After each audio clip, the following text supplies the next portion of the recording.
Assalamualaikum warahmatullahi wabarakatuh. Nama saya Wanata Prawira. Saya adiknya dari Ida Andriani. Kami dari 7 bersaudara.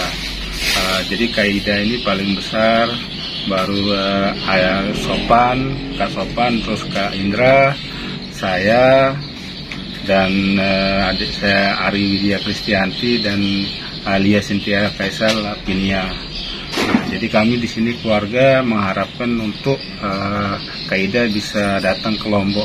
Ya, semua keluarga di Lombok sangat menunggu kehadirannya Kak Ida, karena keluarga di Lombok pun banyak yang sangat-sangat membutuhkan bantuannya Kak Ida. Nah, mungkin saya mewakili dari seluruh keluarga dan masyarakat Lombok untuk Kak Ida bisa datang ke Lombok. Ya, mungkin itu saja yang bisa saya sampaikan. Mohon untuk Kak Ida untuk segera merespon, dan terima kasih atas semuanya. Assalamualaikum warahmatullahi wabarakatuh.